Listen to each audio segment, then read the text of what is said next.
Lala met Lunar at the house that she just purchased. He thanked her and hugged her and told her what a wonderful lady she was and that he was forever in her debt. She had plenty of money and she had no problem doing this, and she would do it again, even if he was just using her. The rest of his family showed up. The youngest, Ray, hugged her so deeply and told her thank you. He did not feel safe on that houseboat.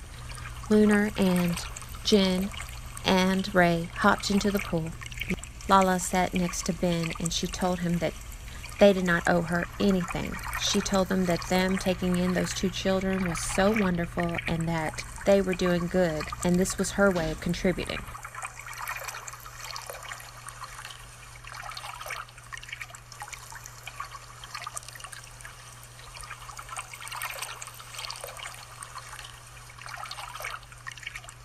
Hello, Miss Candi. Tonight? Ooh, I just put on my PJs. Oh, you'll make it worth it, huh? Yes, ma'am. See you soon. Lala found the nightclub very easily. She got dressed up and she was ready to dance and socialize. Upon her arrival, she spotted Candi immediately and she walked straight to her. Everybody was dancing. Hey girl, what's going on? There's not really a lot of people here. That's because there's a limit. They're not allowed to have more than 10 people here. It's just one of those exclusive things. You have to reserve your spot ahead of time. Oh, I've not heard of that. That's crazy. But I guess it keeps it from getting too crowded. Duh. Candi and Lala chatted while they danced. Lala, I have someone I really want you to meet. This is Ladacia. Hi, Ladacia. I'm Lala. It's really nice to meet you. It's nice to meet you too. So Lala, what brings you to Simtown? Well, my grandmother passed away and she left me a sizable inheritance. So I came here to live in the house she built me. Wow, that sounds wonderful. I guess that means drinks are on you tonight, huh? I guess it does. They continued to dance and socialize and drink. Oh my gosh, Candi, he's here. He who? Dave is here. He's like the guy I've really been crushing on. I thought you liked Lunar. I don't know how I feel about Lunar, to be honest. I think I like him more as a friend, but I'm still undecided. There was so much energy filling the club, and the DJ looked very similar to Bruno Mars.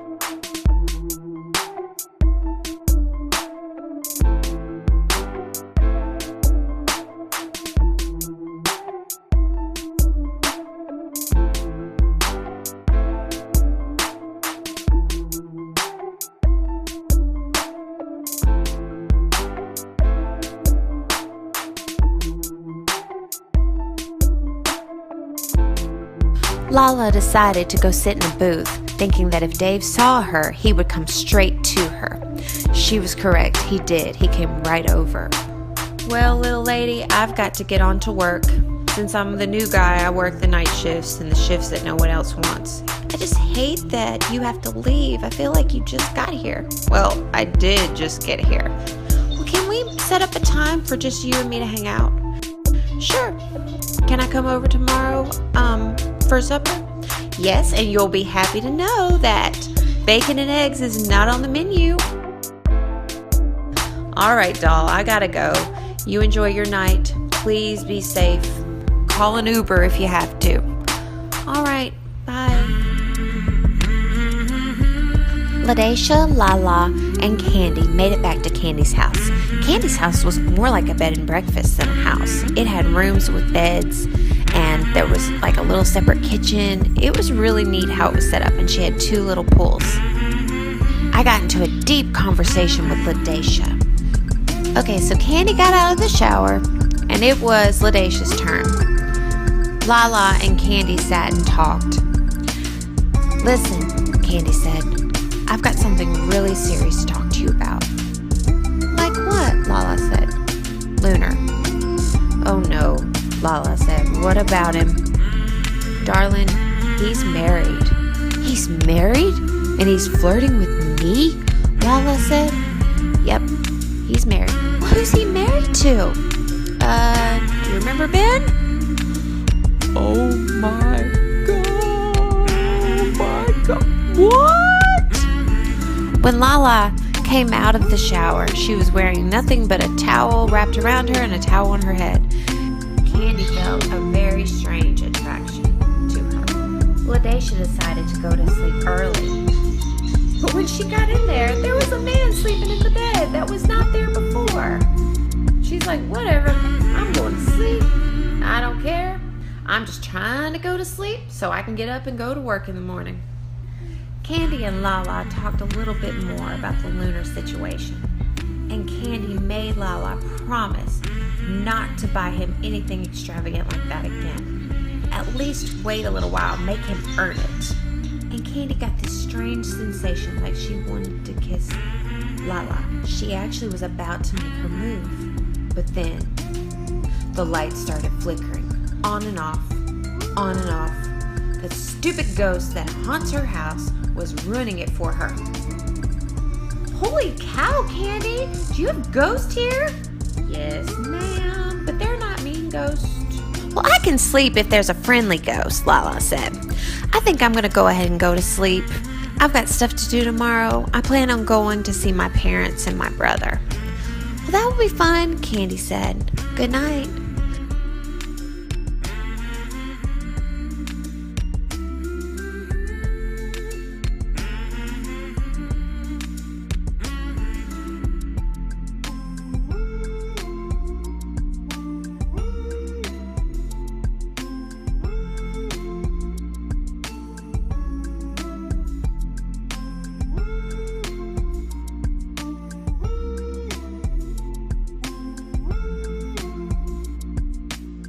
So, Joe said, did you figure out a way to take care of that one situation? It's completely handled, babe. Good. She went to visit her dad first. His name was John, and he had the best hair of any man she had ever seen. He was a stunt coordinator for the acting studio, and he had a very solemn personality. So, Sissy, you're looking really good. Looks like being a billionaire is treating you well. Have you found a job yet? Papa? I don't need to find a job. I am a billionaire. I mean, hello, little girl. That is not how I raised you. I don't care if you have $1 billion gajillion dollars. You need to go get a job because that's what we do. We have a strong work ethic and we work. But Daddy, I don't want to get a job. I'm rich. I don't need to make any money. Okay, quit that. You are too old to be whining like that. Have you lost your mind? Have you forgot who you're talking to? Sorry, Papa. Look at it this way, darling. You get to pick any job. You don't have to find a job because it pays you a lot of money so you can support yourself. You can do whatever you want for fun. I bet I could get you a job at the acting studio in your town. Wouldn't you like that, baby? Lala told him that actually sounded like fun. You're right, Daddy. They talked a little bit longer, but Lala really needed to get on if she wanted to see her mom and her brother before dark. I'll get a job, Daddy. Thanks for the advice. I love you. Don't be a stranger. Come see me. You got it, babe. Her mom's house was all pink and pretty and girly. Her mom was the girliest woman she ever knew, and that's probably where she and her sister got it.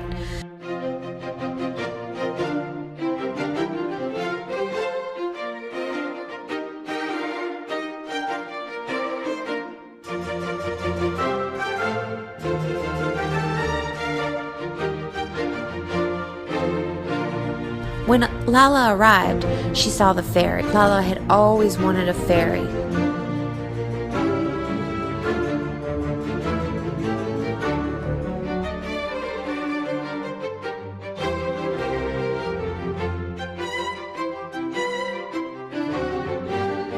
Lacey, thank you so much for coming to see me, her mom said. Lala told her that she really missed her, and of course she came and saw her. Lala asked her mom why she was so dressed up.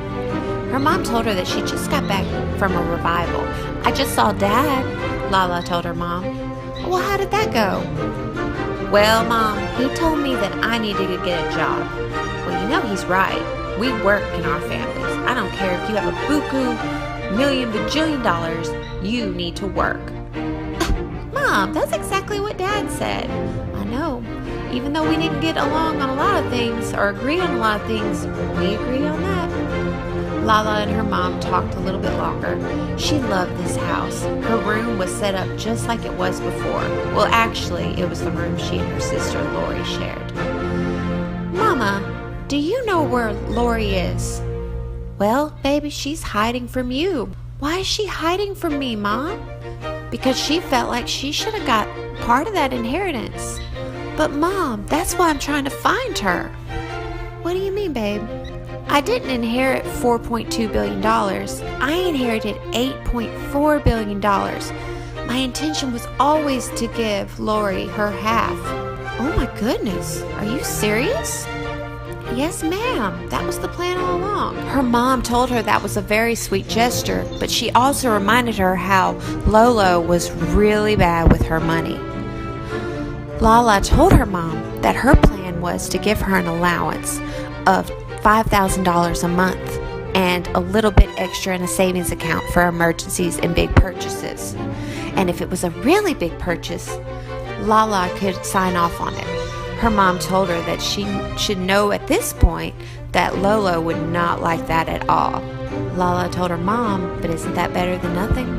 I guess you're right. I better get going. I need to go see my brother. Love you, Mama. Love you too, sweetie. Lala arrived at her brother's home. He had a very interesting home. From the surface, it looked like a tiny shack. But when you went downstairs, oh my goodness. On the outside, it looked rugged, just like a macho man would have. But then when you went downstairs, you realized that this macho man had a feminine side. Lala, I am so glad you came to see me. They talked a little bit longer, but Lala really had to get home before dark.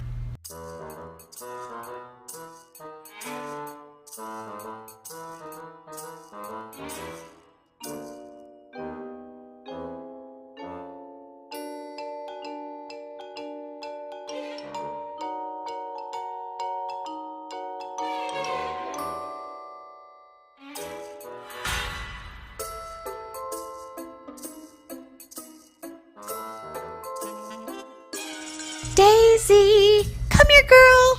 Oh my goodness, Daisy! I missed you so much! Next time I'm gonna just take you with me.